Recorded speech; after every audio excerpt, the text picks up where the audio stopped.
Surgeon General, Battle Elite MC. Yo, me and him have the ill go back and forth battle record for real. We battled a ton of times. Yeah, out of like people that I've repeat battled in the scene, he's up there. He's like in my top 3, I would say. Yeah, We've had a ton of battles. And he could truly fucking freestyle. Absolutely. It's not just he's not just the I gotta prepare for 3 months, write this shit down, practice it. And I always loved his energy. Like, he's super intense, and he was always like super about his shit. But at the same time, like during the battle, he'd like, you'd almost feel like he wanted to fight you. Like, that's how intense he was. Yeah. But then he was always very sportsmanlike about it, and always cool with me. Like, after the battle was done, regardless of what the outcome was, he was always like fucking champion level, you know, attitude. I always fucking loved him for that. Salute Surgeon General, aka Mr. Ignorant. That track is fire. It sounds fucking great. Let me ask you this, because like we were talking about it off air, how like the early tracks, there was a lot of anger that you would express, and it was, you know, naturally because of being a battle MC, and it got me thinking, like, as far as like your music is concerned, very rarely do I ever hear you talk about drugs or, you know what I'm saying, weed. Yeah. Are you not a partaker of the herb?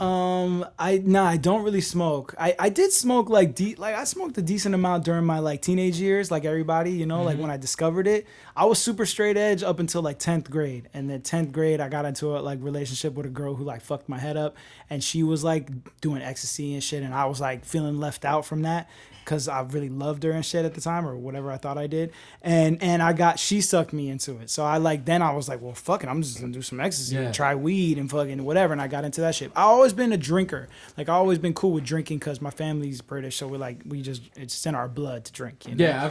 Yeah, and I've heard your songs where you mentioned drinking and that regard. I think you and Burn had like this fucking dope ass video that it almost looked like you guys. Man, I can't remember the name of the song. Is it black and white? No, it's not black and white, but it's totally about drinking and losing yourself. Oh, is it One Too Many? One Too Many. Yeah. I love that video. Yeah, that's a dope video. Yeah, that reminds me of a good, like, how we're talking about now, how songs and videos and projects like remind you not just of like the music itself or the art, but also like what was going on in your life at that time. And I was living in South Beach when we made that video, and it's just like waking up early as fuck, walking through the alleyways, like sipping Jack, like trying to pretend to sip Jack, but not being smart enough to like put something other than Jack in the bottle. So I was like taking swigs at 6 in the morning and being like, oh shit, fuck, I won't be drinking like that. But yeah, I've always been a fan of drinking. And then I rap, like in my early stuff, I rap a little bit about weed, but I was never like, even at my peak, I was always a social smoker. Like, to this day, I still can't roll a joint.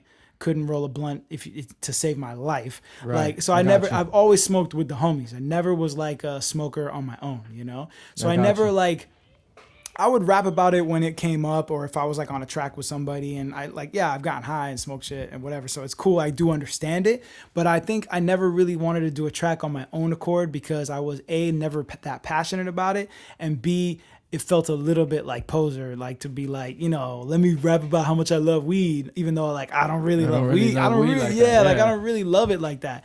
And then there's been times here and there that I've like talked about some of the other drugs that I fuck with. Like on War Within, there's a track about mushrooms, you know, floating away. I did about mushrooms, and then I rapped about ecstasy here and there. Like, but it was always like back then, like rapping about drugs wasn't really like it is now, where it's like you rap. There's like a whole culture about rapping about drugs in a way, whereas like I wasn't really tuned into that shit back then. I know it was going on, but it didn't seem like it was that like common to me. And so I would drop it in little bars here and there, but it was never like, I never wanted to do a song about like how much I love doing ecstasy.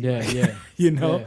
For me, it was also like the struggle of trying to find what I want to rap about that's not what everybody else is rapping about, and what's, you know what I'm saying, what could still be dope, you know what I'm saying, and not preachy or whatever. And there's only so many times you could rap about whack MCs. Oh my god, you know what I'm saying? So just straight like after like you record, you're just like, yeah, I think I'm done rapping about hip hop. Let me, you know what I'm saying? And that's like where the gold is. I find a lot of your material, I don't, you know, the waiting room and that stuff, like somewhere after that, I think maybe Sore Eye for Skeptics, you were already on some like real life shit with the majority of your songs that I was hearing at least. Yeah. Like there was on Soiree, there's like Groundwork is probably like the most battle-esque like track where it's like, and even then it's not really about, it just has some like kind of battle bars, but it's not really. I think by that time I had kind of figured out that like most people that I want to like listen to my music, like if you want to like acquire a huge fan base, they're not gonna be artists, they're not gonna be rappers. Mm-hmm. So like if we're here rapping about rap shit and like rapper shit, how can they relate to that? They can't really fucking relate, you know? They don't know about fucking whack Emcees and they don't know about slang, and it's like amazing in a way if you think about it that like the 80s and early 90s were so based off of that. And maybe it's just because so many kids wanted to rap at that point or whatever that like we were happy to hear Run DMC talk about sucker MCs and all this, because there was a moment where everybody was into that shit. But I think there was a weird like moment where it kind of switched off, where people were like, "Yo, I don't want to hear about sucker MCs." Right. Some new shit.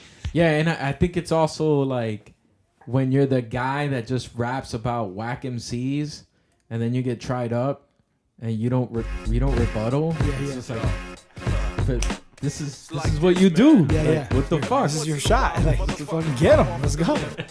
I felt that way about. I hate to bring up M again, but M and Dilated Peoples. Like he said something about Dilated Peoples, and they responded. Well, Evidence did, and I was just like, okay, I can keep listening to you. Because if you didn't like, your whole album was basically that. Absolutely. Like, you can't you can't be like a subscriber of that culture and then like fire that. And then be like, yo, I'm above this. Yeah. Which is why, not to bring it up again, but when I got called out in the fucking Kendall Hialeah shit, I was like, man, this is so tempting. You know what I mean? Yeah. Because like fucking, like, bro, I like never get called out. Even since I joined Mayday, I was always like, man, you know what? Like, I wish, like, I never get into beef with anybody, really, for the most part, in my whole entire life.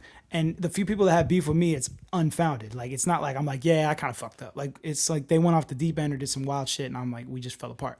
But I never had anybody diss me on a record, you know? And I was always like, damn, what sucks is that I have that tool belt.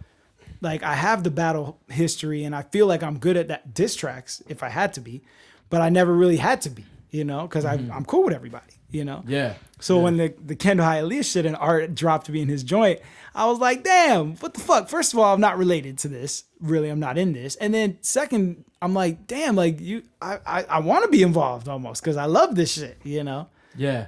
So I was like, yeah, I feel like when you get called out, it's so hard, even in this day and age, like even where I'm at in my career, in my life or whatever, to not take that challenge.